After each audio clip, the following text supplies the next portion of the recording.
नमस्कार, मी Rajratna Jondhe. Top news मराठीच्या 9च्या बातम्यांमध्ये आपलं स्वागत. 24 तास नाही तर फक्त एका तासात आपण देशभरातील दिवसभराच्या महत्त्वाच्या राजकीय, सामाजिक, क्राइम आणि मनोरंजनासह इतर घडामोडींचा वेगवान आढावा घेणार आहोत. Manikchand Oxyrich, proudly Indian. बुलेटिनची सुरुवात करूया शॉर्ट न्यूजनं. शिवसेना आमदार अपात्रतेची विधान भवनातील सुनावणी आज संपणार. 10 जानेवारीपर्यंत अंतिम निकाल लागण्याची शक्यता. मराठा समाजाला आरक्षण मिळवून दिल्याशिवाय स्वस्थ बसणार नाही. शिवाजी महाराजांच्या चरणी घेतलेली शपथ पूर्ण करणारच, मुख्यमंत्री एकनाथ शिंदे यांचं वक्तव्य. रिपाई आठवले गट लोकसभेच्या 25 जागा लढवणार. केंद्रीय सामाजिक न्याय राज्यमंत्री रामदास आठवले यांची घोषणा. महाविकास आघाडीने सुप्रीम कोर्टात गायकवाड समितीचा अहवाल नीट मांडला नाही. मुख्यमंत्री एकनाथ शिंदे यांची महाविकास आघाडीवर टीका. भारतात कोरोनाचे 288 रुग्ण. उपचार घेणाऱ्या रुग्णांची संख्या 1970 वर. मुख्यमंत्री एकनाथ शिंदे यांनी घेतलं डॉक्टर हेगडेवार स्मृतीस्थळाचं दर्शन. डॉक्टर हेगडेवार स्मृतीस्थळ ऊर्जा आणि प्रेरणेचा स्रोत, मुख्यमंत्र्यांचं वक्तव्य. सहकारी दूध डेअऱ्यांना प्रति लिटर 5 रुपये अनुदान मिळणार. दुग्ध विकास मंत्री राधाकृष्ण विखे पाटील घोषणा करणार. सुषमा अंधारे यांनी विधान परिषदेच्या उपसभापतीबद्दल केलेल्या वक्तव्याविरोधात प्रवीण दरेकर यांचा हक्कभंग प्रस्ताव. 8 दिवसात लेखी दिलगिरी व्यक्त करा, अन्यथा हक्कभंग दाखल करून घेणार, उपसभापतींचं वक्तव्य. मराठा समाजाला आरक्षण दिल्याशिवाय निवडणुका लागणार नाही. जरांगे पाटील यांचा राज्य सरकारला इशारा. महाराष्ट्र सदन घोटाळा प्रकरणी छगन भुजबळ यांच्या अडचणीत वाढ होणार. 3 आरोपींनी माफीचा साक्षीदार होण्याची तयारी दर्शवली. अतिथी देवो भव असं भारतात नेहमीच म्हटलं जातं. मात्र त्याच अतिथीसोबत गैरवर्तन केल्याचं प्रकरण पिंपरी चिंचवड शहरात घडलंय. एका कोरियन ब्लॉगर तरुणीसोबत गैरवर्तन केल्याचा एक व्हिडिओ सध्या सोशल मीडियावर झपाट्याने व्हायरल होत होता. तो व्हिडिओ पिंपरी चिंचवड शहरातील रावेत परिसरातील असल्याचं अखेर समोर आलंय. त्यानंतर पिंपरी चिंचवड पोलिसांच्या गुन्हे शाखा पथक आणि गुंडाविरोधी पथकानं अखेर या कोरियन तरुणीची छेड काढणाऱ्या आरोपीला बेड्या ठोकल्या आहेत. भरत हुनसळे असं आरोपीचं नाव असून त्याने कोरियन ब्लॉगर तरुणीची छेड काढल्याचा त्याच्यावर आरोप आहे. दिवाळी सणानिमित्तानं कोरियन ब्लॉगर तरुणी रावेत परिसरातील बोंडवे वस्ती भागात असलेल्या बाजारपेठेत ब्लॉग तयार करत होती. त्या दरम्यान भरत हुनसळे या तरुणाने स्वतःचा हात कोरियन ब्लॉगर तरुणीच्या गळ्यात टाकून तिच्यासोबत गैरवर्तन केल्याचा प्रकार झाला होता. एक कोरियन युवती ब्लॉगरचं काम करायची.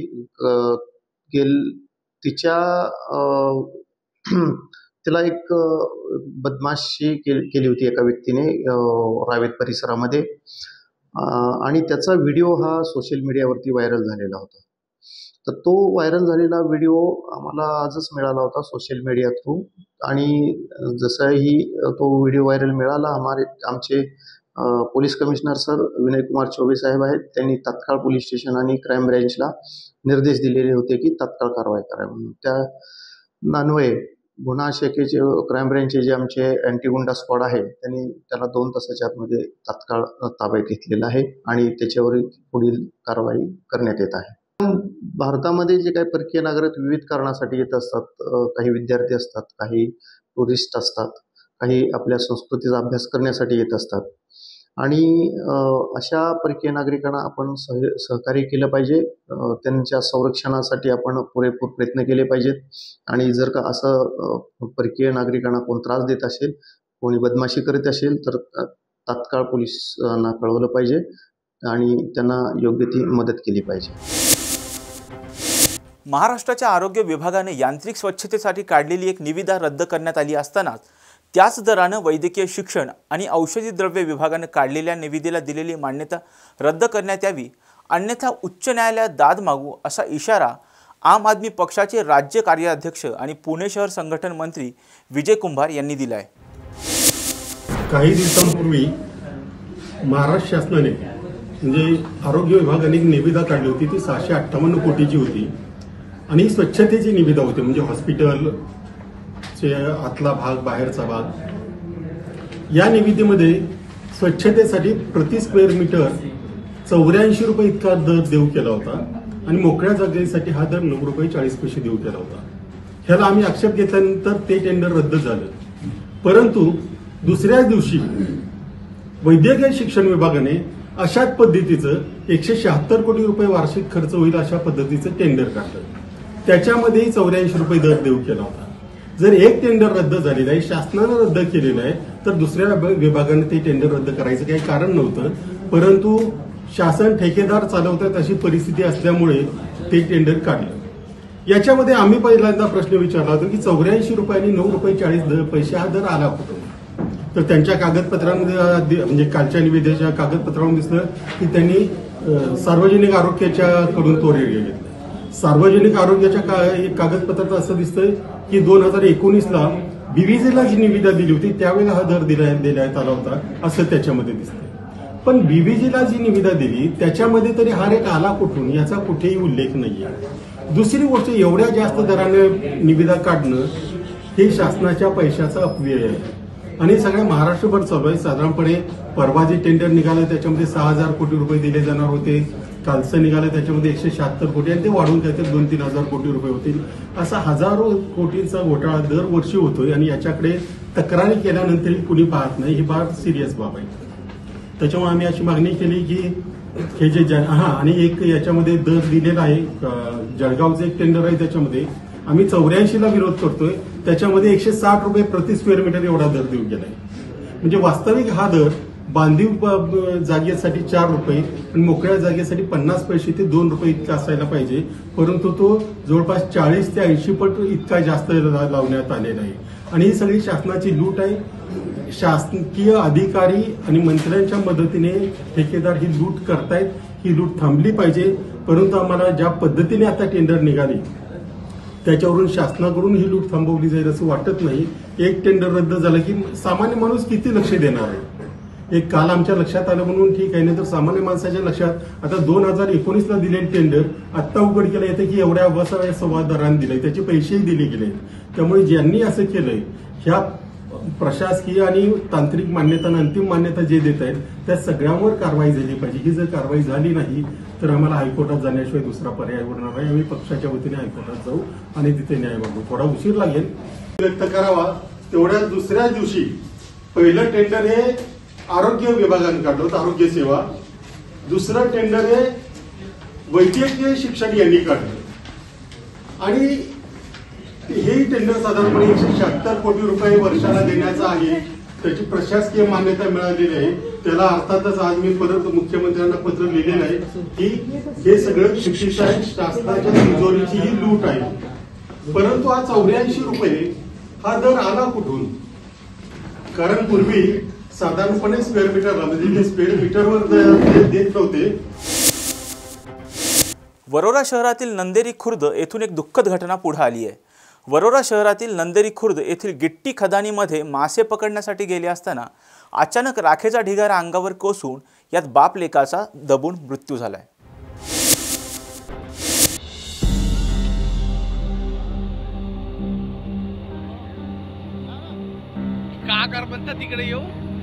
मंगळवारी सायंकाळी 6 वाजण्याच्या सुमारास नंदोरी खुर्द येथील पंकज जैन यांच्या गिट्टी खदानीमध्ये रामचंद्र जंगेल व त्यांचा मुलगा योगेश जंगेल हे दोघेही मासे पकडण्यासाठी गेले होते. यावेळी खदानीजवळ उभे असताना अचानक राखेचा ढिगारा अंगावर कोसळला आणि यात बाप लेकांचा दबून दुर्दैवी मृत्यू झालाय. मात्र आज 20 तासानंतर मुलाचा मृतदेह सापडला असून पोलीस व महसूल प्रशासनाकडून शोधकार्य सुरू आहे. या ठिकाणी गिट्टी खदान व्यावसायिक क्षमतेपेक्षा अधिक उत्खनन करत असल्यानं त्या ठिकाणी खड्डे तयार झाले आहेत. हे खड्डे बुजवण्यासाठी औद्योगिक कंपन्यातून निघणाऱ्या राखेचा वापर केला जातोय. त्यामुळे या ठिकाणी राखेचे ढीग कोसळून आतापर्यंत अनेक अपघात घडले असतानाही गिट्टी व्यावसायिक खदान बुजवण्यासाठी सर्रास राखेचा वापर करत आहेत. आता या घटनेनंतर मुजोर गिट्टी खदान मालकांवर खनिकर्म विभाग काय कारवाई करतं हे पाहणं महत्त्वाचं ठरणार आहे.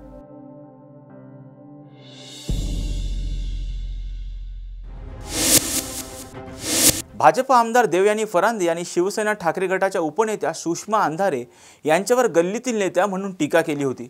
या टीकेला सुषमा अंधारे यांनी प्रत्युत्तर दिले. पाहूयात सुषमा अंधारे नेमकं काय म्हणाल्यात. आमदार देवयानी फरांदेजी यांची भाषा दर दिवसाला बदलते, त्यांची स्क्रिप्ट कोण लिहून देतं तेच कळत नाही. म्हणजे सभागृहाच्या पटलावर पहिल्या दिवशी माझ्या संबंधाने बोलताना त्या म्हणाल्या की शिवसेना उबाठाच्या नेत्या सुषमाताई अंधारे. मग दुसऱ्या दिवशी पत्रकारांशी बोलताना त्या असं म्हणाल्या की शिवसेनेच्या आदरणीय सुषमाताई अंधारे. तिसऱ्या दिवशी सभागृहाच्या पटलावर पुन्हा माझ्याबद्दल चर्चा करताना त्या म्हणाल्या की गल्लीबोळात काम करणाऱ्या सुषमा अंधारे. अर्थात त्या गल्लीबोळातल्या म्हणाल्या म्हणून मला वाईट वाटायचं काही कारण नाही, परंतु आपण एखाद्याला नेता वगैरे म्हटलं आणि विरोधकांनी लगेच आपल्या कुणीतरी वरिष्ठांनी चूक लक्षात आणून दिली म्हणून त्याला गल्लीबोळातला ठरवायचा असा काही प्रयत्न आहे का? पण मी गल्लीबोळातला असेल तर मग या संबंधाने पुन्हा 2 प्रश्न निर्माण होतात. त्यातला पहिला की जर मी गल्लीबोळात काम करणारा आहे आणि माझं प्रभाव क्षेत्र फार वाढलेलं नाही तर देवयानीची सभागृहाच्या पटलावर सलग 3 दिवस तुम्हाला माझी चर्चा का करावीशी वाटते? तुमचे नेते सन्माननीय देवेंद्र फडणवीस साहेबांना मागच्या हिवाळी अधिवेशनात माझा राजीनामा का मागावासा वाटला? आणि जर दुसरा प्रश्न की गल्लीबोळातली लोक तुम्हाला इतकी हलक्या आणि कमी प्रतीची वाटत असतील तर मग याच गल्लीबोळातल्या लोकांच्या जीवावर तुम्ही आमदार झालात, त्यांची मते तुम्ही घेतलीत, तुम्हाला गल्लीबोळातल्या लोकांनी मते देऊन चूक केली आहे का? जर ती चूक असेल तर मग त्यांना ती सुधारून घ्यावी लागेल. बुलेटिनमध्ये घेऊयात एक छोटासा break. Come on guys, hurry up. यार सुन ना, एक ब्रेक ले लेते हैं. Guys I am telling you, तुम लोगों को सही से ट्रैकिंग नहीं आता, but that's okay, you can learn. रोज का ढक्कन देना. ये रेड वाला है, सही वाला देना. अबे ढक्कन, पहले तो सही पानी पीना.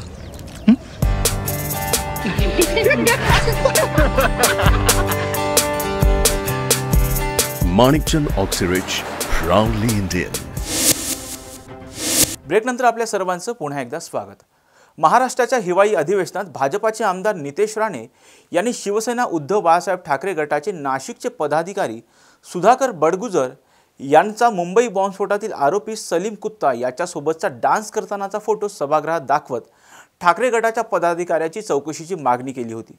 परंतु या घटनेमुळे चर्चेत आलेला सलीम कुत्ता नेमका आहे तरी कोण, याबाबतीचा टॉप न्यूज मराठीचा हा स्पेशल रिपोर्ट. भाजपाचे नेते आमदार नितेश राणे यांनी विधानसभेत केलेल्या आरोपानंतर सुधाकर बडगुजर यांना तातडीनं नाशिक पोलिसांनी चौकशीसाठी हजर राहण्याचं समन्स बजावलं. सुधाकर बडगुजर चौकशीसाठी नाशिक पोलीस ठाण्यात दाखलही झाले. मागील 4 दिवसांपासून सुधाकर बडगुजर यांची एसीबी कडून झाडाझडती घेण्यात येत असून त्यांच्याकडून अनेक महत्त्वाची कागदपत्र जप्त करण्यात आली आहेत. परंतु या सर्व प्रकरणावरून चर्चेत आलेला चेहरा सलीम कुत्ता नेमका आहे तरी कोण, पाहूयात ग्राफिक्सच्या माध्यमातून. कोण आहे सलीम कुत्ता? सलीम कुत्ता याचं खरं नाव मोहम्मद सलीम मीर शेख. सलीम कुत्ता हा मूळचा उत्तर प्रदेशातील नजीबाबादचा रहिवाशी. वयाच्या 19व्या वर्षी नोकरीच्या शोधात मुंबईत आला होता सलीम कुत्ता. 1990 सालापर्यंत दाऊद गँगशी जोडला गेला सलीम कुत्ता. 1990 ते 1991 साली सोन्या चांदीची तस्करी करायचा सलीम कुत्ता. मात्र जे गोळीबारानंतर सलीम कुत्ता शार्प शूटर बनला. त्यानंतर पुढे दाऊद गँगमध्ये सलीम कुत्ता मुख्य शूटरही बनला. सलीम कुत्ता प्रामुख्याने छोटा शकीलसाठीही काम करायचा. मुंबईत कारवाया करून यूपीतील नजीबाबादमध्ये पळून जायचा सलीम कुत्ता. मुंबईतील 1993च्या बॉम्बस्फोट मालिकेनंतर तो फरारी झाला होता. सलीम कुत्ता याच्यावर 1993च्या मुंबई बॉम्बस्फोटात वापरलेलं साहित्य पुरवल्याचा आरोप आहे. 1994 साली यूपीमध्येच त्याला पकडण्याचा प्रयत्न झाला. पुढे एप्रिल 1995 मध्ये उत्तर प्रदेशात त्याला अटक करण्यात आली. मोहम्मद सलीम मीर शेख उर्फ सलीम कुत्ता 1993च्या मुंबई बॉम्बस्फोटातला दोषी आहे. सलीम कुत्ता याला 1993च्या मुंबई बॉम्बस्फोटात कोर्टानं दोषी ठरवत जन्मठेपेची शिक्षा सुनावली आहे. 1993च्या मुंबई बॉम्बस्फोटातील आरोपी मोहम्मद डोसा याच्याशी सलीम कुत्ताची जवळीक आहे. 1993 मध्ये मोहम्मद डोसा याच्याशी जवळीक ठेवून साहित्य पुरवल्याचा सलीम कुत्तावर आरोप आहे. 1993 मध्ये गुजरातमधून हा शस्त्रसाठा जमा करून हाच साठा मुंबईतील बॉम्बस्फोटासाठी वापरण्यात आला. राज्यात तापमानात घट होणार असल्याचा अंदाज हवामान विभागाने व्यक्त केला आहे. राज्याच्या जवळपास सध्या कुठलीही विशेष सिस्टीम नसल्यामुळे राज्यात पुढील 5 ते 7 दिवस हवामान कोरडे राहील. येत्या 24 तासात राज्यात किमान तापमानात 1 ते 2 डिग्रीने घट होण्याची शक्यता आहे. 21 डिसेंबरच्या संध्याकाळपासून पुढील 4 ते 5 दिवस किमान तापमानात वाढ होण्याची शक्यता आहे. पुणे आणि परिसराचा हवामानाचा अंदाज बघूया.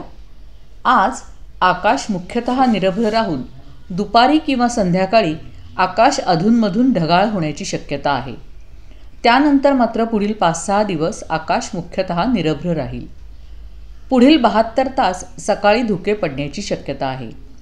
येत्या 24 तासात किमान तापमानात अंदाजे 1 डिग्रीने घट होण्याची शक्यता आहे. 22 डिसेंबरनंतर वाऱ्याच्या दिशेत बदल होण्याची शक्यता आहे. त्यामुळे 22 डिसेंबरनंतर पुढील 4 ते 5 दिवस किमान तापमानात अंदाजे 2 डिग्रीने वाढ होण्याची शक्यता आहे. सरकारला जन की बात करायची नसून फक्त मन की बात करायची आहे, असा सवाल राष्ट्रवादी काँग्रेसचे खासदार अमोल कोल्हे यांनी केला आहे. संपूर्ण शेतकरी वर्गामध्ये आहे, महाराष्ट्राच्या, देशभरातल्या आणि त्यातही विशेष करून महाराष्ट्राच्या जे अत्यंत महत्त्वाचे मुद्दे आहेत त्यामध्ये कांद्याच्या निर्यातीच्या बाबत जे केंद्र सरकारचं धोरण आहे हे अत्यंत चुकीचं धोरण आहे आणि त्यामुळे गेले 8-9 वर्ष कांदा उत्पादक शेतकरी जो अडचणीत आहे तो आणखी अडचणीत आलाय. 4 महिन्यांपूर्वी त्यावर 40% निर्यात शुल्क लादण्यात आलं आणि कांद्याचे भाव पाडण्यात आले. त्यानंतर आता संपूर्ण निर्यात बंदी झाल्यामुळे कांदा उत्पादक शेतकरी हा अतिशय अडचणीत आलेला आहे आणि याविषयी महाराष्ट्रातलं जे सरकार आहे हे महाराष्ट्रातलं सरकार फक्त मंत्र्यांबरोबर फोटो काढण्याचं काम करतंय, परंतु यामध्ये महाराष्ट्र सरकारनं कुठेही कांदा उत्पादक शेतकऱ्यांची बाजू हिरहिरीनं ही केंद्र सरकार समोर मांडून ही निर्यात बंदी उठवलेली नाहीये. त्याचबरोबर दूध उत्पादक शेतकऱ्यांचा हा मोठा प्रश्न आहे.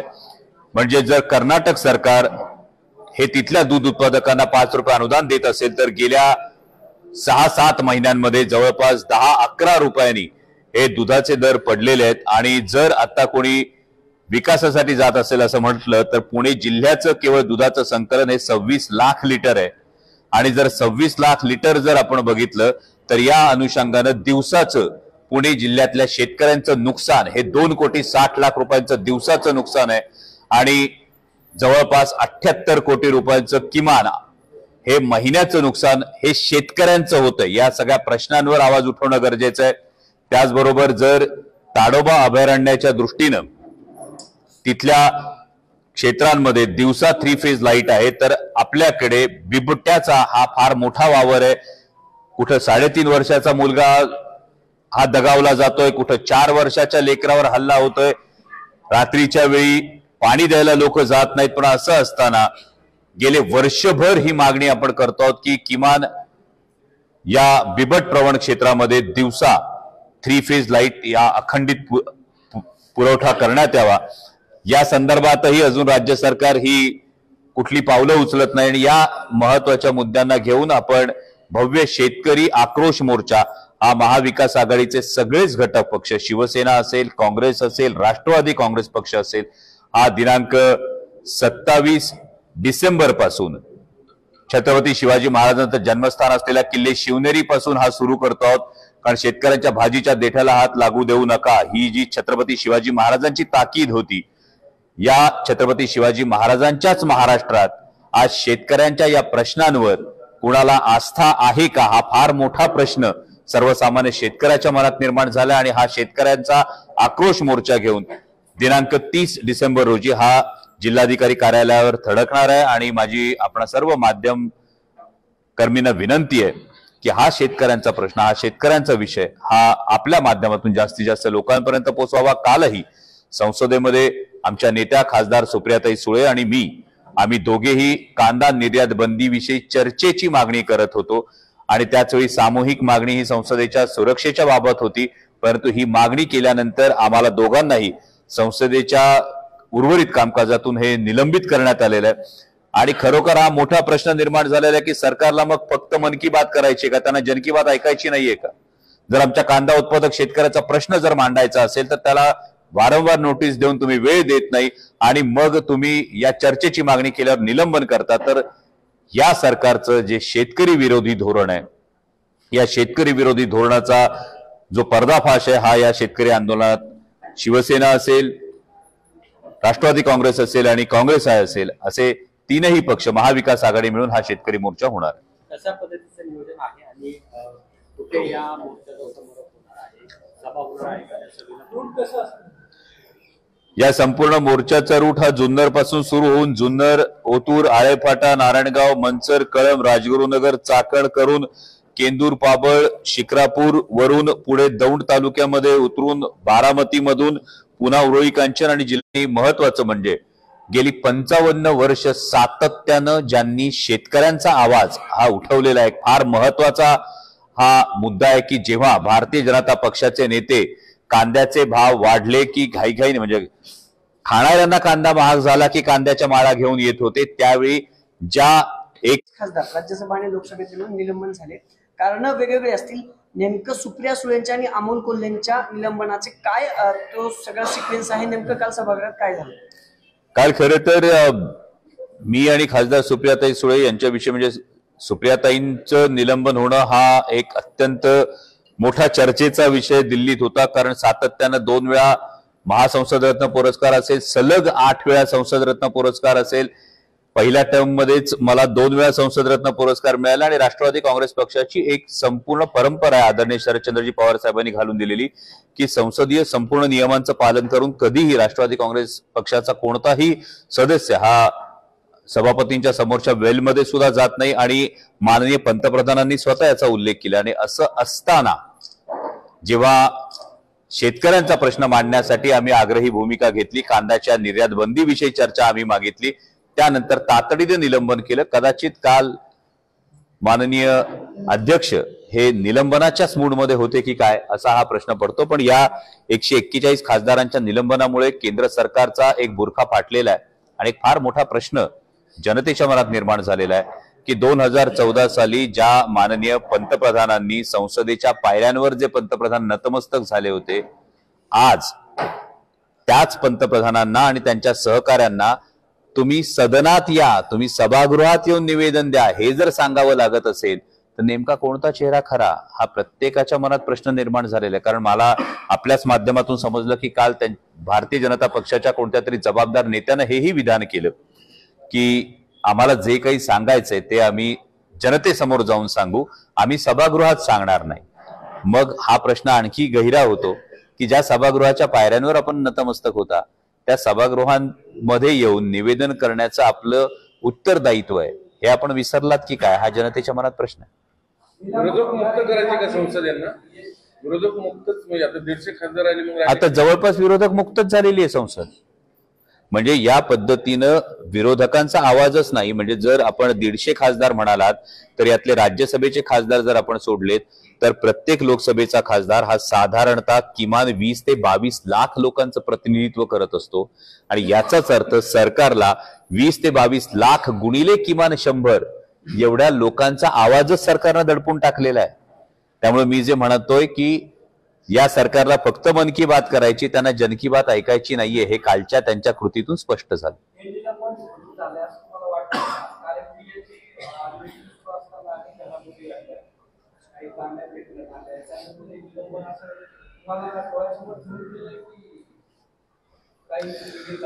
यामध्ये ही नेमकी काय कारण आहेत हे येणाऱ्या काळात समोर येईल. पण या निलंबनावरून आपण जसं म्हणतो बाळाची पावलं पाळण्यात दिसतात त्या पद्धतीनं हा प्रश्न मात्र जरूर मनात निर्माण झालाय की या पद्धतीनं पुढचं भवितव्य लोकशाहीचं काय असणार आहे याची तर ही चुणूक नाहीये ना.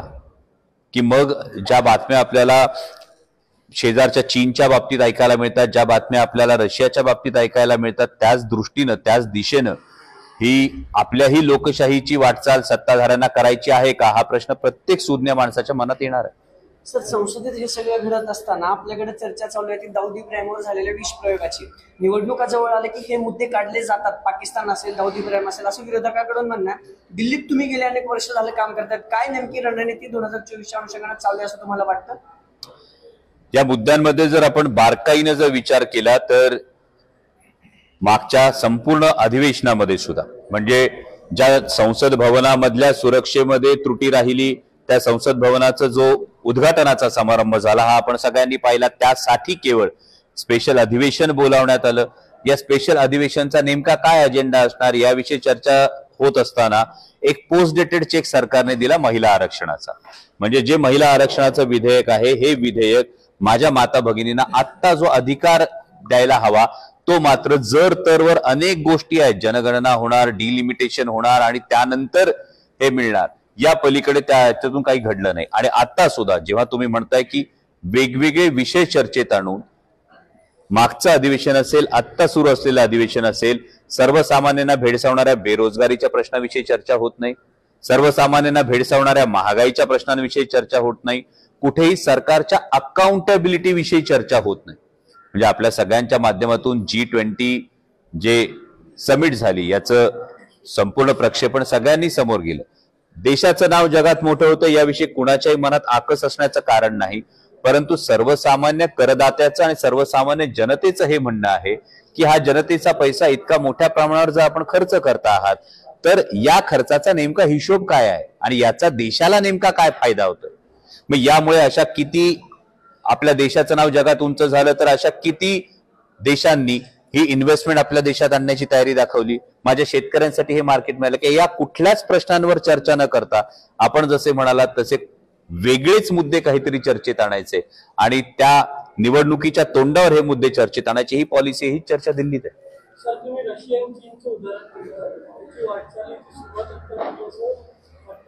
तुम्हाला वाटत नाही? थेट प्रश्न आहे, तुम्हाला वाटत नाही का? जर 141 खासदारांचं थेट निलंबन होत असेल तर ही वाटचाल कोणत्या दिशेने असं आपण म्हणू शकाल? हा साधा प्रश्न आहे.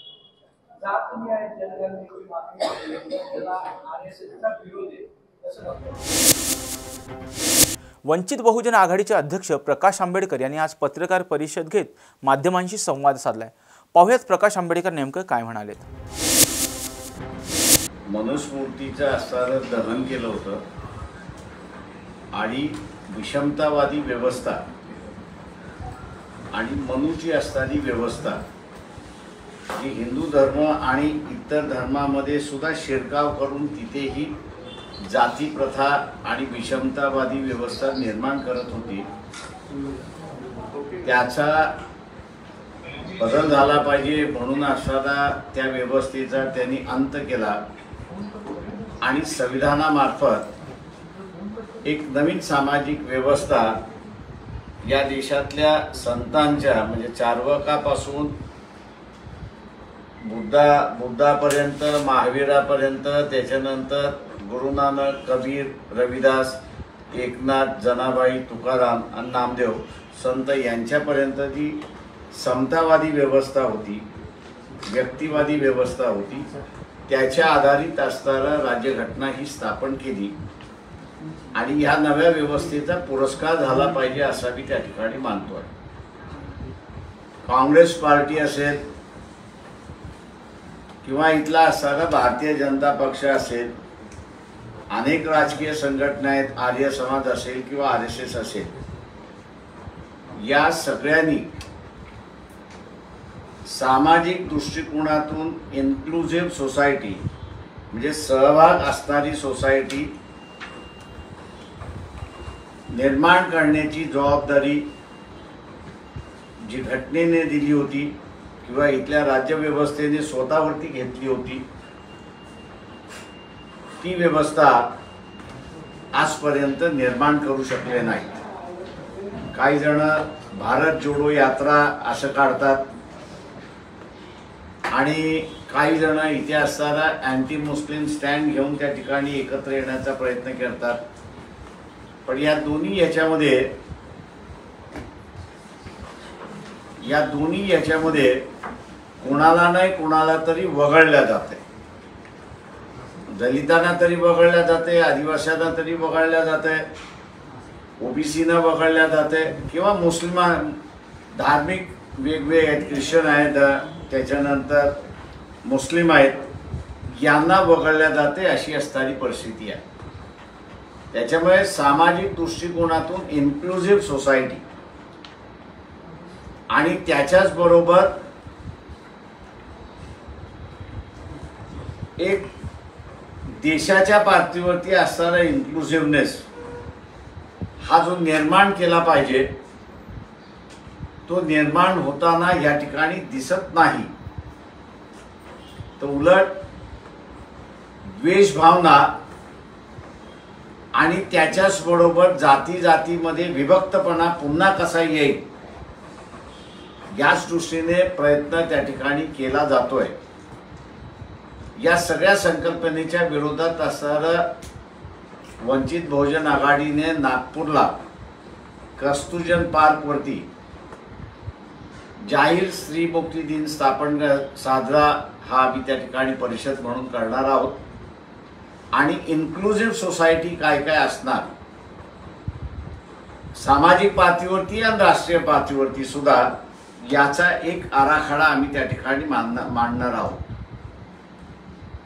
या नागपूरची जी आमची टीम आहे ती सगळी कामाला लागलेली आहे. एका बाजूने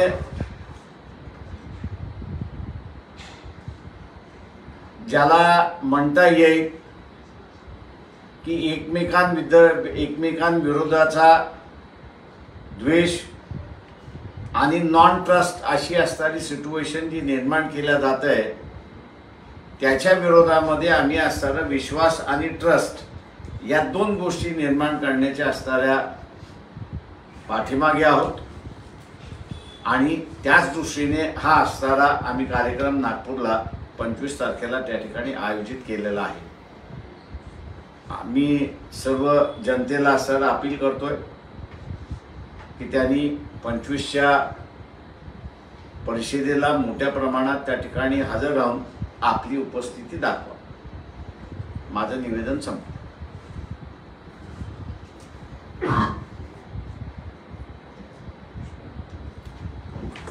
सर, अधिवेशनचा शेवटचा दिवस आहे, आरक्षणाचे मुद्दे गाजतात आहे. मराठा आरक्षणाबद्दल काही ठोस घडलेलं दिसत नाहीये. पुन्हा एक विशेष अधिवेशन घेणार अशा पद्धतीची माहिती मिळते.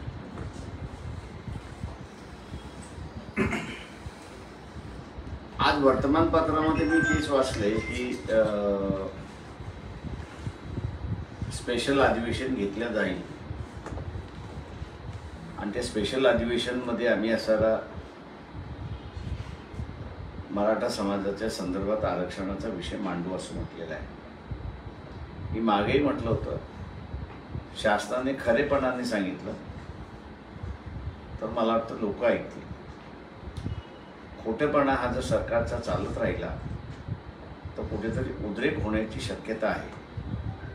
याचा शासनाने गंभीर विचार करावा एवढंच फक्त आमचं म्हणणं आहे.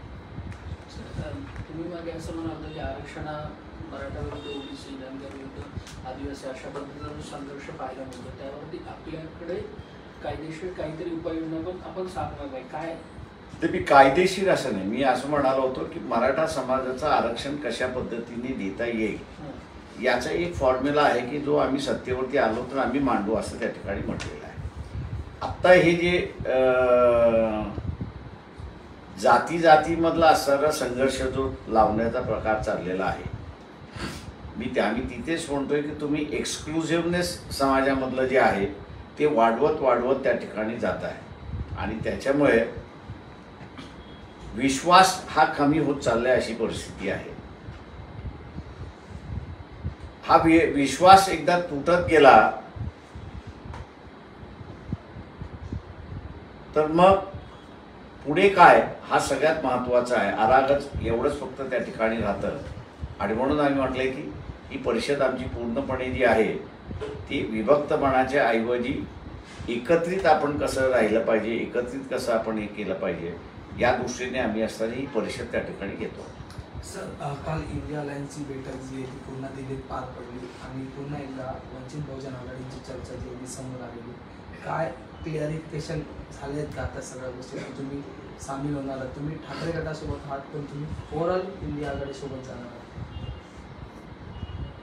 आमचे वकील जे आहेत शिवसेना हे स्ट्रॉंग आहे किंवा ते आमची बाजू तिथे लढवतात आहेत आणि काल रात्रीच त्यांचा मेसेज आला होता की आपल्याला बसून काही गोष्टी ठरवाव्या लागतील. त्याच्यामुळे आमचा वकील जे करेल ते आम्हाला मान्य आहे ना.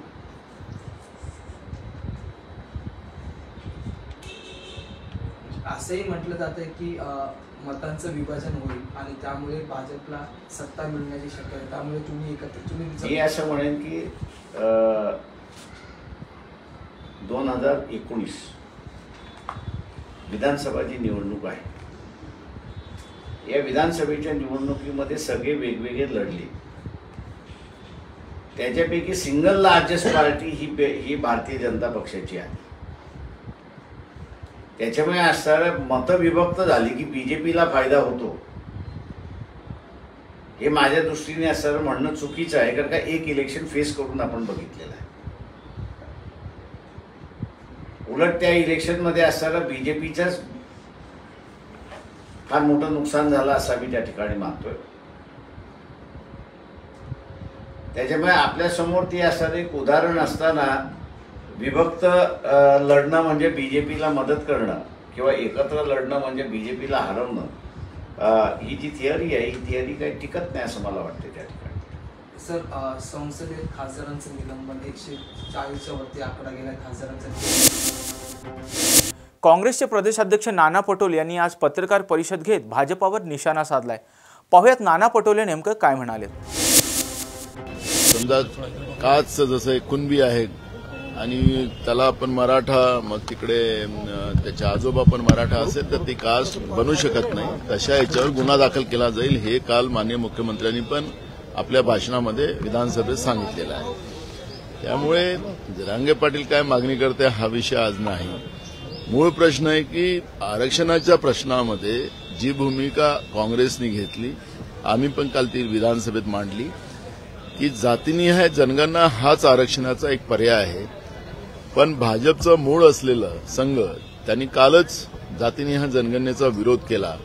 म्हणजे भाजपला खऱ्या अर्थानं हे आरक्षण संपवायचं आहे, या पद्धतीचा वाद महाराष्ट्रामध्ये चिघळवायचा आहे आणि त्याच आधारावर काल मुख्यमंत्र्यांनी तो जो ड्राफ्ट बीजेपीने संघाने तयार करून दिला ते भाषण काल माननीय मुख्यमंत्र्यांनी केलेलं आहे. त्यामुळे जरांगे पाटील काय म्हणतो हे महत्वापेक्षा आमची संविधानिक व्यवस्था ही सगळ्यात महत्वाची आहे. त्यामुळे त्या पद्धतीची ही कारवाई व्हावी ही भूमिका काँग्रेस पक्षाची आहे. ओबीसी मधून आरक्षणाची मागणी न करता मराठा समाजाने आर्थिक दुर्बल घटकातून मागणी करावी असं चंद्रकांत पाटील म्हणतात. माझा मूळ प्रश्न तोच आहे ना. आखरी याला थर्मामीटर जो असतो, आर्थिक, शैक्षणिक आणि सामाजिक जे दुर्बल असतात त्याला जातीनिहाय जनगणना हाच पर्याय, त्याला दुसरा पर्याय नाही. ही जी शिंदे समिती बनवून हे फक्त कुणबी प्रमाणपत्र आहे का हे तपासण्याचं काम जे केलं जातं हे थातुरमातुर व्यवस्था आहे. खऱ्या अर्थानं परमानंट या पद्धतीचं सोल्युशन काढायचं असेल सरकारला, आणि नुसतं मराठा आरक्षणाचंच नाही बोललेत मुख्यमंत्री, अनेक जाती महाराष्ट्रामध्ये आरक्षणासाठी प्रतीक्षित आहेत, त्यांचे आंदोलन चालू आहे. त्याही जातीला आम्हाला आरक्षण द्यायचं आहे असं मुख्यमंत्र्यांनी म्हणालेत. याचा अर्थ या सगळ्या पर्यायाला एकच आहे तो पर्याय, आणि तो संविधानिक पर्याय जो आहे तो जातीनिहाय जनगणना सरकारने करावं आणि हे सगळे सोल्युशन त्याच्यातून बाहेर येतो आणि महाराष्ट्र ही जी आग महाराष्ट्रामध्ये लावण्याचं काम सरकार करते ते आपोआप थांबते. आज दिल्लीवारी आहे, आज मुख्यमंत्री आणि दोन्ही उपमुख्यमंत्री अमित शहाला भेटलेले आहेत. अमित शहाला भेटणार, कांदा विषय असतील, अनेक विषय. कांदा शेतकऱ्यांचा खराब झाला, इतके दिवस काय करत होते हे लोक? यांचं डबल इंजिनचं सरकार सांगतात आहे. मी अनेक बाजार समितीची, मग लासलगाव बाजार समिती असेल, नाशिक जिल्ह्याच्या अनेक बाजार समित्या असतील, पुणे जिल्ह्यातल्या जिथं कांदा मोठ्या प्रमाणात येतो, मी सगळ्या बाजार समितीची माहिती घेतली. 4-4, 5-5 दिवस शेतकऱ्यांचा कांदा ट्रॅक्टरमध्ये, गाड्यामध्ये भरला राहिला, तो खराब झाला. त्याचं नुकसान भरपाई कोण देणार? हे सरकार शेतकरी विरोधी आहे, भाजप शेतकरी विरोधी आहे, हे स्पष्ट होते आहे. त्याच्यामुळे हा दिखावा, त्याच्यासाठी नाही, काहीतरी दुसरी हाजरी असेल, अजून महाराष्ट्रातून आता डायमंड उद्योग गेलं, अजून काही उद्योग पाठवायचं असेल त्याच्याबद्दलचा विचारविमर्श करायला ते चालले असतील असं आम्ही म्हणू. जे उद्योग बाहेर गेले त्याचा पूर्ण अहवाल आज सरकार मांडणार आहे. कोणते उद्योग आहेत, कोणते उद्योग बाहेर गेले? कशाला महाराष्ट्राच्या जनतेच्या जखमेवर मीठ चोळायला सरकार निघालेलं असेल? तुमचं पाप आहे, तुमचं पाप तुम्ही करताय हे जनता समजत आहे. केंद्रामध्ये बसलेले जी गुजरात लॉबी आहे त्या लॉबीच्या आधारावर महाराष्ट्रातले उद्योग गुजरातमध्ये चाललेले हे स्पष्ट आहे. त्यामुळे ही नौटंकी सरकारने करू नये. बुलेटिनमध्ये घेऊयात एक छोटासा break.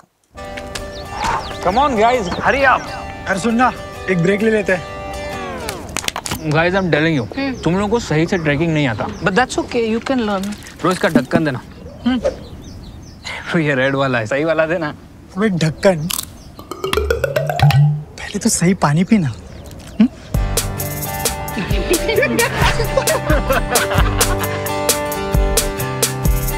Manikchand Oxyrich, proudly Indian. ब्रेकनंतर आपल्या सर्वांचं पुन्हा एकदा स्वागत.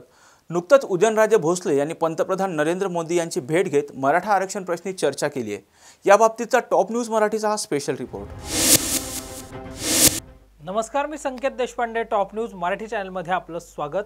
मागच्या अनेक दिवसांपासून राज्यामध्ये मराठा आरक्षणाचा मुद्दा जो आहे तो चांगला चर्चेमध्ये आहे. युवराज छत्रपती संभाजीराजे भोसले यांनी देखील नुकतीच काही दिवसांपूर्वी सर्वपक्षीय खासदारांची बैठक जी आहे ती नवी दिल्लीतल्या महाराष्ट्र सदनामध्ये घेतली होती. सर्वपक्षीय मिळून 20 खासदार जे आहेत ते या बैठकीला देखील उपस्थित होते. या बैठकीनंतर काल राज्य सरकार म्हणून मराठा आरक्षण प्रश्नी सरकारनं काय केलं याबाबतचं निवेदन जे आहे ते मुख्यमंत्री एकनाथ शिंदे यांनी विधिमंडळाच्या पटलावर ठेवलं. विधानसभा सदस्यांना त्याबाबतची माहिती दिली. तिकडे अंतरावली सराटीमध्ये जरांगे पाटील यावेळी हे मुख्यमंत्र्यांचं निवेदन लाईव्ह ऐकत होते. त्यानंतर एकनाथ शिंदे यांनी असं देखील सांगितलं की तब्बल 17 तास हिवाळी अधिवेशनामध्ये मराठा आरक्षणावर चर्चा झालेली आहे. फेब्रुवारीमध्ये मराठा आरक्षण प्रश्नी आम्ही एक विशेष अधिवेशन देखील बोलवणार आहोत. मात्र जरांगे पाटील आपल्या मागणीवर अर्थात 24 डिसेंबरच्या अल्टिमेटमवर ठाम आहेत. या सगळ्या घडामोडी काल राज्यात घडत असताना तिकडे भाजपाचे राज्यसभा खासदार श्रीमंत छत्रपती उदयनराजे भोसले यांनी म्हाडाचे खासदार रणजितसिंह नाईक निंबाळकर यांच्या समवेत जी आहे ती प्रधानमंत्री नरेंद्र मोदी यांची भेट घेतली. आणि या भेटीमध्ये धनगर आणि मराठा आरक्षणाबाबत आपण पंतप्रधान नरेंद्र मोदींशी चर्चा केली असल्याची माहिती श्रीमंत छत्रपती उदयनराजे भोसले यांनी ट्विटरच्या माध्यमातून अर्थात आत्ताच्या एक्सच्या माध्यमातून दिली. आणि या सगळ्यानंतर मराठा आरक्षणावर तोडगा निघण्याची शक्यता जी आहे ती निर्माण झालेली आहे.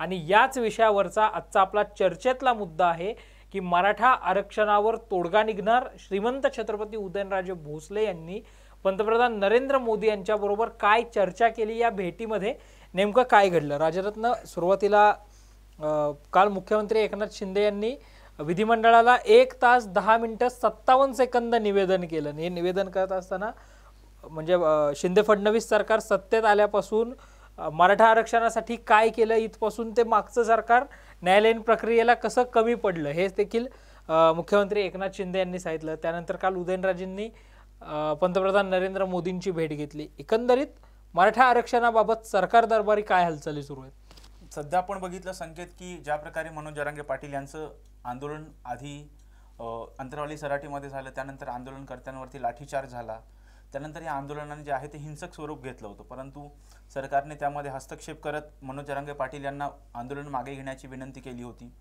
त्यानंतर परत एकदा मनोज जरांगे पाटील यांनी आंदोलन केलं आणि सरकारने कुठंतरी एक शिष्टमंडळ मनोज जरांगे पाटील यांच्याकडे चर्चेसाठी पाठवलं, ज्यामध्ये 4 मंत्री होते आणि 2 निवृत्त न्यायमूर्ती होते. त्यांनी मनोज जरांगे पाटील यांची समजूत घालून सांगितलं की आपण जे आहे ते आंदोलन आपण जे आहे मराठा समाजासाठी आरक्षण मिळवून देणार आहोत, पण त्यासाठी आपल्याला कुणबी नोंदी ज्या आहेत त्या तपासल्या पाहिजे, त्यासाठी आम्हाला वेळ लागणार आहे, त्यासाठी आपण थोडंसं यामध्ये आम्हाला वेळ द्यावा अशी विनंती केली होती. पण आता आपण बघितलं तर 24 डिसेंबरला जो आहे तो राज्य सरकारला मनोज जरांगे पाटील यांनी दिलेला अल्टिमेटम संपतो आहे.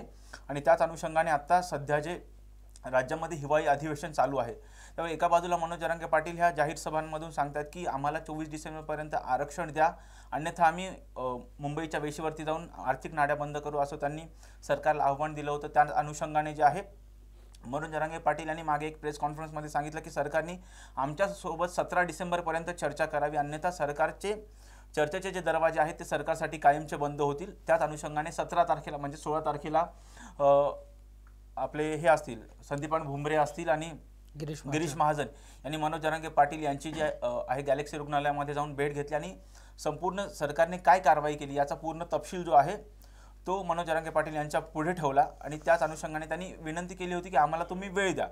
आणि त्याच प्रकारे आपण बघितलं तर काल जे आहे विधिमंडळाच्या पटलावरती जे आहे चर्चा मराठा आरक्षणासंदर्भामध्ये जी चर्चा झाली त्या चर्चेमध्ये बरीच मुद्दे जे आहे मुख्यमंत्र्यांनी सविस्तर या सगळ्या मुद्द्यांना हात घातला आणि त्यामध्ये सांगितलं की कशा प्रकारे गायकवाड समितीचा जो अहवाल आहे तो सुप्रीम कोर्टामध्ये मागचं जे सरकार आहे ते बाजू मांडण्यासाठी कसं कमी पडलं आणि आम्ही सरकार कसं मजबूतीने आत्ता मराठा समाजाला आरक्षण मिळवून देण्यासाठी आम्ही कशा प्रकारे मजबूतीने बाजू मांडतोय त्याची संपूर्ण विवरण जे आहे ते विधानसभेमध्ये त्यांनी केलं आणि ज्या प्रकारे त्यांनी सांगितलं की सरकार पुढे आता शेवटचा पर्याय आहे तो क्युरेटिव्ह पिटिशन आहे आणि क्युरेटिव्ह पिटिशनसाठी आम्ही भक्कमपणे वकील उभे करतो आहेत आणि आम्ही सुप्रीम कोर्टामध्ये बाजू मांडतो आहोत असं त्यांनी सांगितलं. आणि त्याच अनुषंगाने आपण बघितलं संकेत की ज्या प्रकारे मराठा समाजाला जर आरक्षण मिळायचं असेल तर सर्वात आधी त्यांना मागास ठरणं गरजेचं आहे आणि त्याच अनुषंगाने मागासवर्गीय आयोगाची जी पुनर्बांधणी जी आहे ती सध्या करण्यात येते आणि त्याच अनुषंगाने ज्या कुणबी नोंदी तपासण्याचं काम सुद्धा सुरुवात आहे. आणि ज्या प्रकारे सुरुवातीला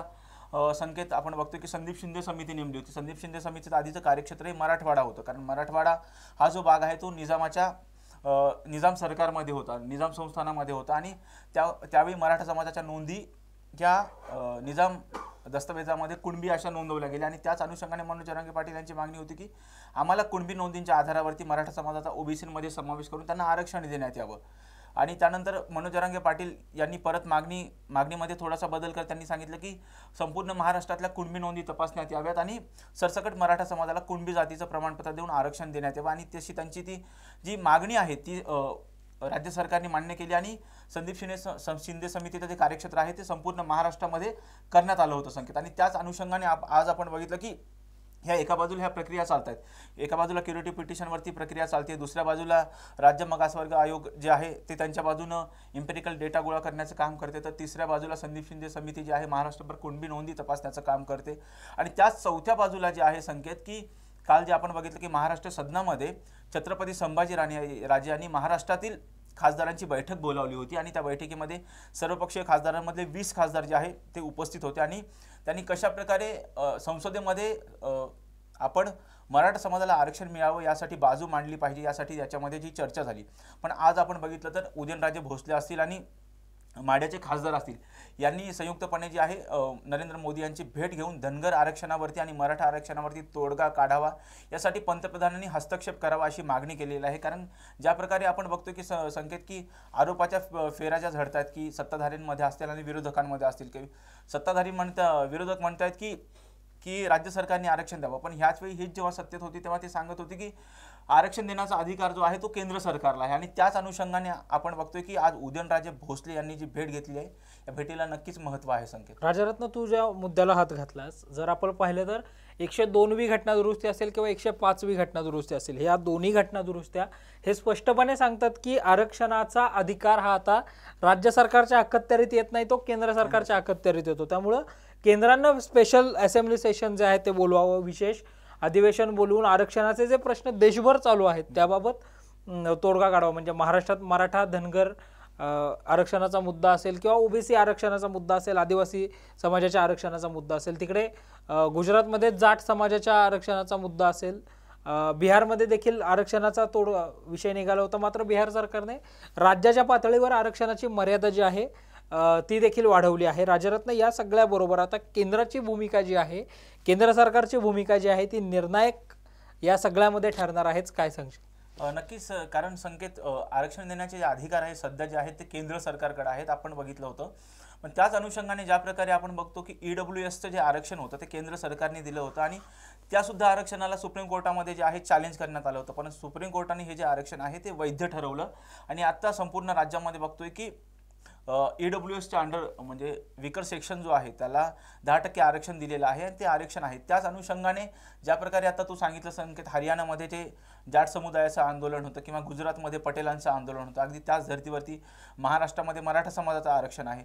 या सर्वच आरक्षणाबाबतीत केंद्र सरकार सध्या तोडगा काढू शकतं. त्याच अनुषंगाने आज जी भेट झालेली आहे त्या भेटीमुळे खरंच कुठंतरी या भेटीला महत्त्व आहे संकेत, कारण नरेंद्र मोदी हेच यातून मार्ग काढू शकतात असं मत जे आहे ह्या सर्वांचंच आहे, म्हणजे विरोधक असतील किंवा सत्ताधाऱ्यांचं असेल, कारण हे सगळे जे अधिकार आहेत ते केंद्राला आहेत आणि सध्या केंद्रामध्ये जे आहे हिवाळी अधिवेशन चालू आहे, त्याच दृष्टिकोनातून या भेटीला महत्त्व आहे. केंद्रात हिवाळी अधिवेशन सुरू आहे. हिवाळी अधिवेशनामध्ये आरक्षण प्रश्नी चर्चा होईल असं बोललं जात होतं. पहिल्या 2 वेळा विनायक राऊत असतील, धैर्यशील माने असतील किंवा खासदार सुप्रिया सुळे असतील, अमोल कोल्हे असतील यांनी मराठा आरक्षण प्रश्नी पहिले 2 दिवस चर्चा देखील केली.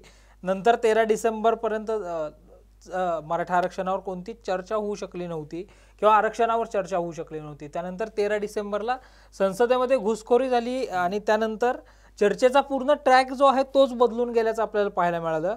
संसदेच्या इतिहासात तब्बल 141 खासदारांचं निलंबन जे आहे ते देखील झालं होतं. या सगळ्या गदारोळामध्ये कुठेतरी आता या अधिवेशनात तरी आरक्षणावर तोडगा निघणं अवघड असल्याचं मत जे आहे ते जाणकारांकडून व्यक्त केलं जात आहे. कसं बघतोय? नक्कीच संकेत, खरंच नक्की ज्या प्रकारे आपण सांगितलं की मराठा आरक्षणाच्या बाबतीमध्ये ज्या सुप्रिया सुळेंनी संसदेमध्ये आहे जो मुद्दा उपस्थित केला होता आणि इतरही काही खासदारांनी मराठा आरक्षणाबाबतीत म्हणजे सध्या राज्यामध्ये त्यावेळी जी मराठा आरक्षणाच्या वेळी जी परिस्थिती निर्माण झाली होती, कारण बीडमध्ये असेल किंवा संबंध महाराष्ट्रामध्ये असेल ज्या प्रकारच्या जाळपोळीच्या आणि हिंसक घटना घडल्या होत्या, त्यामुळे कुठंतरी बऱ्याच आमदारांची घरं जाळण्यात आली. संदीप क्षीरसागर असतील किंवा प्रकाश सोळंकी असतील यांची घरं जाळण्यात आली होती संकेत. त्यामुळे कुठेतरी कायदा आणि सुव्यवस्थेचा प्रश्न निर्माण झाला होता किंवा कुठेतरी मराठा समाजाला आरक्षण मिळावं नाही यामध्ये केंद्राने हस्तक्षेप करावा यासाठी जी आहे या खासदारांनी संसदेमध्ये मागणी उचलून धरली होती संकेत. पण ज्या प्रकारे 13 तारखेला ज्या प्रकारे संसदेमध्ये घुसखोरी झाली त्यावेळी संपूर्ण या चर्चेचा ट्रॅकच बदलून गेला आणि कधी नव्हे तर इतिहासात पहिल्यांदा 141 खासदारांचं निलंबन हे संसदेमधून करण्यात आले संकेत. आणि त्यामुळे आता आपण बघतो की तिथे संसदेच्या बाहेर सुद्धा आंदोलन चालू आहे. त्यामुळे आता ह्या अधिवेशनामध्ये मराठा आरक्षणाची संसदेमध्ये चर्चा होईल याची शक्यता तर कमीच दिसतीये. राजरत्न, हे सगळं खरं आहे, केंद्राच्या पातळीवर प्रयत्न होणंही गरजेचं आहे. मात्र मुख्यमंत्री एकनाथ शिंदे यांनी काल या चर्चेमध्ये म्हणजे 1 तास 10 मिनिटं 57 सेकंद जी विधिमंडळामध्ये दोन्ही सभागृहामध्ये एकनाथ शिंदेंनी मराठा आरक्षण प्रश्न उत्तर दिलं आणि हे उत्तर देत असताना आम्ही विशेष अधिवेशन जे आहे ते फेब्रुवारी महिन्यामध्ये बोलवू असं मुख्यमंत्री एकनाथ शिंदे यांनी सांगितलंय. राजरत्न, एका बाजूला जर आपण बघितलं तर 10 जानेवारीपर्यंत शिवसेनेच्या आमदार अपात्रता प्रकरणाचा निर्णय जो आहे तो विधानसभा अध्यक्ष राहुल नार्वेकर यांनी देणं बंधनकारक आहे. दुसऱ्या बाजूला मुख्यमंत्र्यांनी फेब्रुवारीची मध्ये अधिवेशन घेऊ असं सांगितलंय. तारीख किती ते अजून सांगितलेलं नाही. मात्र फेब्रुवारीमध्ये जर आपण पाहिलं तर लोकसभेच्या आचारसंहिता लागण्याची शक्यता आहे. अशा वेळेस विशेष अधिवेशन घेणं जे आहे ते शक्य होणार नाहीये. म्हणजे अर्थातच मराठा आरक्षणाचा प्रश्न जो आहे तो असाच रेंगाळत राहील अशी भीती जी आहे ती काँग्रेसचे विधिमंडळ पक्षाचे गटनेते राज्याचे माजी महसूल मंत्री बाळासाहेब थोरात यांनी देखील व्यक्त केलेली आहे. एकंदरीत काय सांगशील विशेष अधिवेशनाच्या दृष्टिकोनातून? संकेत, आता ज्या प्रकारे आता राज्यामध्ये शिवसेना अपात्र आमदारांची जी सुनावणी चालू आहे ती सुनावणी आजच संपलेली आहे विधान भवनातली आणि याचा जो निकाल आहे तो 10 जानेवारीला लागणार आहे. त्यामुळे आणि ज्या प्रकारे एकनाथ शिंदेंनी सांगितलं की मराठा आरक्षणाच्या संदर्भामध्ये आम्ही विशेष अधिवेशन जे आहे ते फेब्रुवारीमध्ये बोलवणार आहोत. पण सर्वात आधी महत्त्वाचा प्रश्न आहे की 10 तारखेला निकाल काय लागतो. जर सरकार टिकलं तर त्याच्या पुढे मराठा आरक्षणावरती चर्चा होईल. जर सरकार नाहीच टिकलं तर कसं, हा सुद्धा मोठा प्रश्न आहे. आणि त्याच अनुषंगाने राज्यामध्ये देशामध्ये जे आहेत सार्वत्रिक लोकसभेच्या सार्वत्रिक निवडणुका लागणार आहेत आणि त्या निवडणुकीची जी आचारसंहिता आहे संकेत ती फेब्रुवारीपासून लागण्याची दाट शक्यता आहे. कारण ज्या प्रकारे आता भाजपाच्या पदाधिकाऱ्याची बैठक झाली त्या बैठकीमध्ये सांगण्यात आलं होतं की इथून भाजपाच्या कार्यकर्त्यांनी जे आहे ते तयारीला लागावं. त्याचप्रकारे महाविकास आघाडीची सुद्धा बैठक झाली होती, त्याच्यामध्ये पण सांगितलं की फेब्रुवारीमध्ये आचारसंहिता लागू शकते, तुम्ही तयारीमध्ये लागा, तयारी करा असं सांगण्यात आलं होतं. त्यामुळे अधिवेशन होईल पण सरकार टिकेल की नाही हे सुद्धा मोठा प्रश्न निर्माण होतोय संकेत. त्याच अनुषंगाने ज्या प्रकारे मनोज जरांगे पाटील सांगतात की मुख्यमंत्र्यांनी प्रामाणिकपणा दाखवा, मुख्यमंत्र्यांनी आमच्यासोबत विश्वासघात करू नये अन्यथा मराठा समाज काय आहे आम्ही दाखवून देऊ असा इशारा सुद्धा मनोज जरांगे पाटील एका बाजूला देत आहेत संकेत. त्यामुळे आता आगामी काळामध्ये काय घडतं हे सुद्धा खरंच पाहणं महत्त्वाचं ठरणार आहे. तर नक्कीच याबाबतचे जे अपडेट्स आहेत ते आम्ही वेळोवेळी तुमच्यापर्यंत पोहोचवणारच आहोत. त्यासाठी पाहत रहा टॉप न्यूज मराठी. आणि या सगळ्याबरोबर राजरत्न एक आपण प्रेक्षकांनाही आपल्या एक ही आनंदाची बातमी दिली पाहिजे की टॉप न्यूज मराठी चॅनल जे आहे ते प्रेक्षकांच्या पसंतीचं लाख मोलाचं चॅनल जे आहे ते ठरलेलं आहे.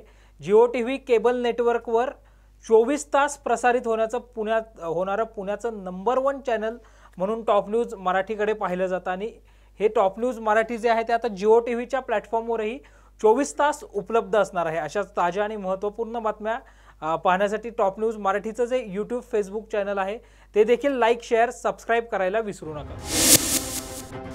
SRA सदनिका धारकांना आता 10 ऐवजी 5 वर्षात सदनिका विकता येणार असल्याची महत्त्वपूर्ण माहिती गृहनिर्माण मंत्री अतुल सावे यांनी दिली आहे.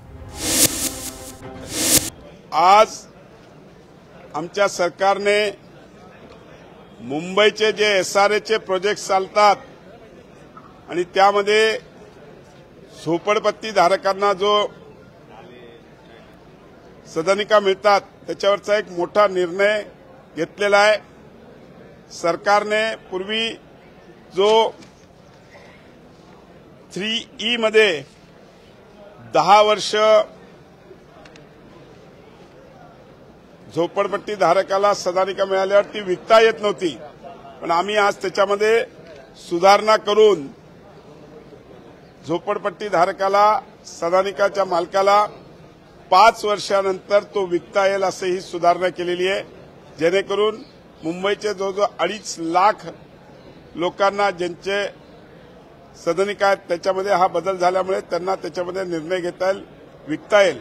हा अतिशय महत्वाचा निर्णय आहे आणि आज आमच्या सरकारने तो निर्णय घेतलेला आहे. कालच्या कॅबिनेटमध्ये तो मंजूर झालेला आहे. मागे आम्ही पावसाळी अधिवेशनमध्ये पण हा विषय मांडला होता, त्यावेळेस 7 वर्ष करायचा निर्णय घेतला होता. आमचे मुंबईचे आमदार आशिष शेलार असतील, अतुल भातखळकर असतील, योगेश सागर असतील, सर्वच मुंबईच्या आमदारांनी त्यामध्ये अशी मागणी केली होती की 7 नाही 5 वर्षाचा असावा. म्हणून आज तो काल आम्ही कॅबिनेटमध्ये मंजूर करून आजच्या हाऊसमध्ये ते बिल पास केलं आणि आता दोन्ही हाऊसमधून ते बिल पास होऊन झालेलं आहे. त्याच्यामुळे मला नक्कीच खात्री आहे की मुंबईतील सर्व झोपडपट्टी धारक जे आहेत त्यांना याचा एक दिलासा मिळेल आणि येणाऱ्या काळामध्ये 10 वर्षाच्या ऐवजी 5 वर्ष केल्यामुळे त्यांचा नक्कीच फायदा होईल. मला नक्की खात्री आहे. मी मुंबईच्या सर्व SRA प्रोजेक्टमधील झोपडपट्टी धारकांना खूप खूप त्यांना शुभेच्छा देतो. धन्यवाद. ताबडतोब आज बिल पास झालं. बिल पास करूनच आलो. दोन्ही हाऊसमध्ये बिल पास झालं. इमिजिएटली ते इम्प्लिमेंट व्हायला सुरू. विधानसभेचे विरोधी पक्षनेते विजय वडेट्टीवार यांनी आज पत्रकार परिषद घेत भाजपावर निशाणा साधलाय. पाहुयात विजय वडेट्टीवार नेमकं काय म्हणाले. निवेदन किंवा मुख्यमंत्र्यांचे या विषयावरील चर्चेमध्ये उत्तर हे फार त्यातून आम्ही सुरुवातीपासून सांगत होतो की संविधानिक दृष्ट्या मराठा समाजाला आरक्षण द्यायचं असेल तर घटनात्मक पेच प्रसंग उभा होईल आणि त्यामध्ये तुम्हाला अमेंडमेंटच करावी लागेल अशी आमची भूमिका होती. केंद्राकडे प्रस्ताव पाठवून केंद्राकडून तो करावा अशी त्यावेळेस मागणी केली. मुळात विषय असा येतो की कालचं उत्तर हे मराठा समाजाला न्याय देणारं मुळातच नव्हतं आणि मराठा समाजाच्या आरक्षणाच्या संदर्भात शासन म्हणून मुख्यमंत्री म्हणून तुम्ही त्यांना 3 तारखा दिल्या, तारीख पे तारीख आणि शेवटचं अल्टिमेटम त्यांनी 24 तारीख तुम्ही त्याला शेवटची दिली होती की त्याच्या आत आम्ही करू. तर मग सरकार आणि जरांगे पाटील या दोघांनी मिळून जे काही ठरवलं होतं ते तर त्या समाजाला मिळत नसेल तर आता ते पुढे बघून घेतील. जरांगे पाटील बघतील आणि मुख्यमंत्री बघतील. कारण तुम्ही त्यांची घोर निराशा केली, त्यांची फसवणूक केली हे आता स्पष्टच झालेलं आहे आणि तुम्ही देऊच शकत नाही. मागच्या वेळेस गायकवाड आयोगांनी जो अहवाल होता तो सर्वोच्च न्यायालयाने फेटाळला आहे. पुन्हा नव्यानं मागासवर्गीय आयोगाचा अहवाल कसा तुम्ही मागवू शकता? त्यालाही चॅलेंज होईल. हे सर्व गोष्टी या सगळ्या आडवी येणार आहेत. तुम्हाला ते देऊ शकत नाही तर एकदा स्पष्टपणे सांगायला पाहिजेत. 2-4 शिव्या मिळाल्या असत्या, त्यानंतर समाधान म्हणून घ्यायचं असतं, प्रसाद म्हणून गोळ करून घ्यायला पाहिजे होता शिव्यांचा. पण तुम्हाला करताच येत नाही, त्यासाठी तुम्ही समाजाला फिरवत राहिलात, समाजाची दिशाभूल करत राहिलात आणि आता सांगताय की आम्ही फेब्रुवारीमध्ये देऊ. निवडणुकीच्या तोंडावर हे नव्या चॉकलेट देण्याचं काम सरकार करणार आहे. ते टिकाऊ नसेल आणि समाजाला न्याय देणारं सुद्धा नसणार आहे. उद्योग विभागाचा कॅगचा अहवाल आज सादर होऊ शकतो सर. आजच्या 9च्या बातम्यांमध्ये इथेच थांबण्याची वेळ झाली. पाहत रहा टॉप न्यूज मराठी, आपला महाराष्ट्र, आपली बातमी.